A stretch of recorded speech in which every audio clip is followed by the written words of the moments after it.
અત્યારે તમે રખડી ખાવામાં મજા આવશે, બાઇક ઉપર ફરવામાં મજા આવશે, પાનના ગલે બેસવાની મજા આવશે, પછી સોસાયટીના નાકા ઉપર બેસવાની મજા આવશે, આખો દિવસ 2020 વન ડે ઇન્ટરનેશનલ જોવાની મજા આવશે, એની ચર્ચા કરવાની મજા આવશે, આ મફતિયું ઇન્ટરનેટ આવ્યું છે એનું 2-4 કલાક જોવાની મજા આવશે.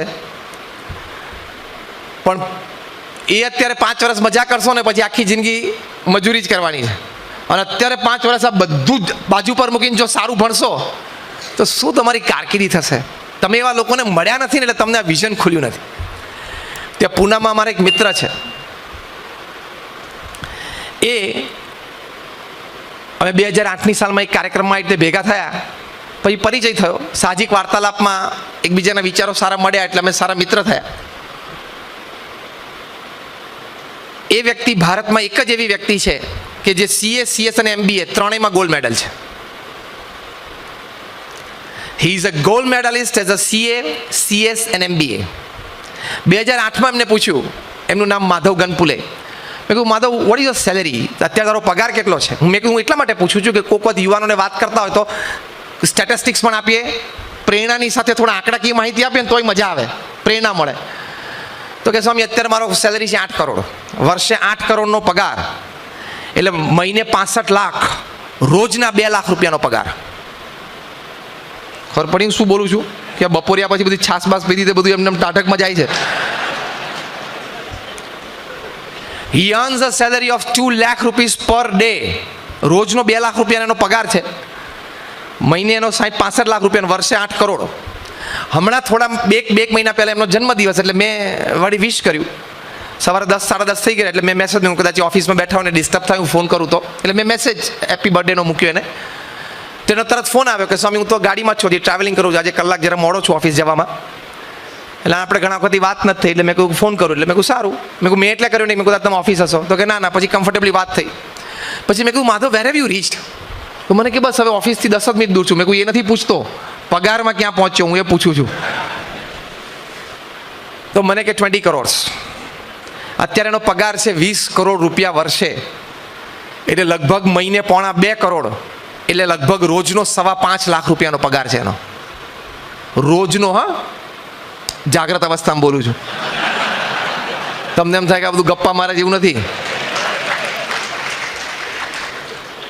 પર day his salary is 5,25,000 rupees. વર્ષેનો 20 કરોડ રૂપિયાનો પગાર છે, એટલે રોજનો 5 લાખ રૂપિયાનો પગાર થાય. મેં કહું માધવ, તો તું તારી કંપનીમાં ટોપ પર રહીશ નહીં, કારણ કે બહુ મોટી giant American multinational company south east એશિયાના હેડ છે, અને is entitle to a private jet. એને ક્યાંક પૂનાથી બહાર જવું હોય, સિંગાપુર જવું હોય, સિડની, કારણ કે આખા સાઉથ ઇસ્ટ એશિયા સંભાળતા હોય, અને કોઈક વખત એને પ્રતિકૂળતા હોય એવા કામમાં એ કમર્શિયલ એરલાઇન પકડી ના શકે, તેને સેક્રેટરીને કહી દે એટલે ફોન કરી દે તો ચાર્ટર ફ્લાઇટ એની માટે બુક થઈ જાય, અને પૂનાથી સિંગાપુર, પૂનાથી ઓસ્ટ્રેલિયા ચાર્ટર ફ્લાઇટમાં પણ એકલા જઈ શકે. કંપની એનું 30, 40, 50 લાખનું પેમેન્ટ તરત કરી નાખે, એટલી એની પાસે સત્તા છે. તો મેં પૂછ્યું, you must be at the top ને, તું અત્યારે સૌથી પગારમાં તારી કંપનીમાં નંબર 1 આવીશ? મને કે ના, હું તો 7મા નંબરે છું, પગારની દ્રષ્ટિએ મારો 7મો નંબર છે. My God, who is at the top? તો કે અમારો વર્લ્ડ CEO બેસે છે દુબઈમાં, એ નંબર 1 છે પગારમાં. મેં કહ્યું એનો પગાર કેટલો છે? તો કે 180 કરોડ રૂપિયા વર્ષે. આવી 10 વર્ષ નોકરી કરી તો મજા આવી જાય કે નહીં? હસો છો પણ એવી મહેનત કરવી પડે. પછી કે આજે તો આખો દિવસ સેમિનારમાં 2 પ્રવચન સાંભળવાનું એટલું બધું મગજ થાકી ગયું છે ને, જીઓ ખોલ કે એમાં કશું નહીં થાય, એમાં તારું કશું નહીં વળે, એમાં તારે 10,000ની નોકરી જ કરવાની છે, 8,000ની 6,000ની, બાકી તારું કંઈ નથી થવાનું એમાં.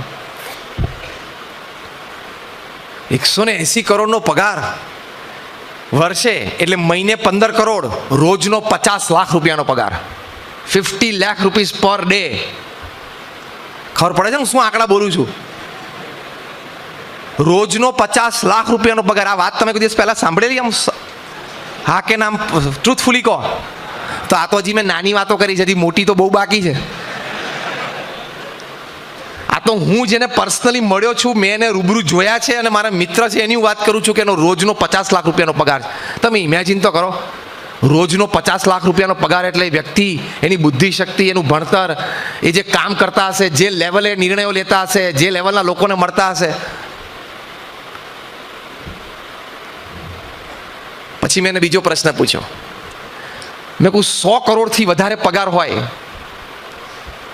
વર્ષે એવી પૃથ્વી પર વ્યક્તિઓ કેટલી હશે કે જેનો વર્ષે 100 કરોડનો પગાર હોય?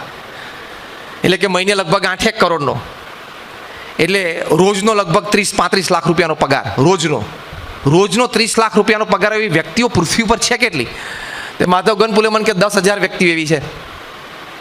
10,000 વ્યક્તિઓ એવી છે જે પૃથ્વી ઉપર જેનો રોજનો પગાર આટલો છે.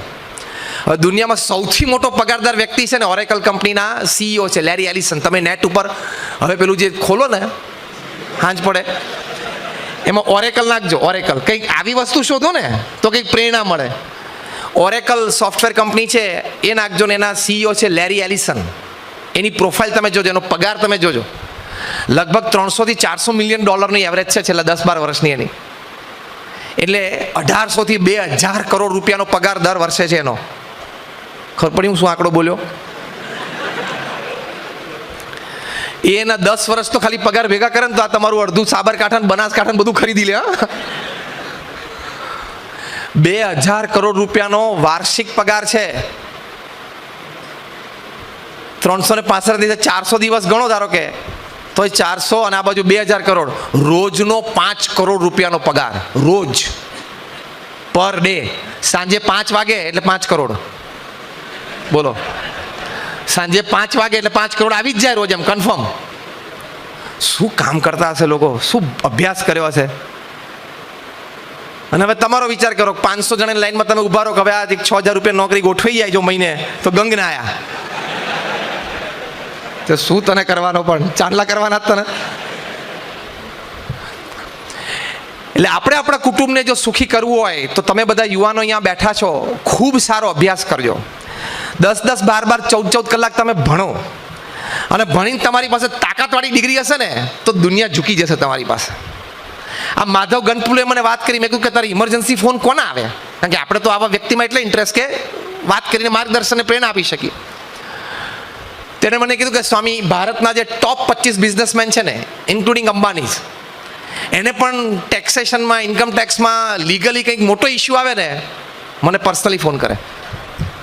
અને એ જે પર્સનલ ફોન આવે એમાં જે સલાહ જે આપે ને, એ સલાહની કિંમત બહુ જ જુદી થઈ જાય. હા, એ જે 2 મિનિટની 5 મિનિટની સલાહ આપે ને, અગત્યનો કાયદો બતાવે ને, એની કિંમત કરોડો રૂપિયા ચાર્જ કરે. કિંમત એની જ છે ને.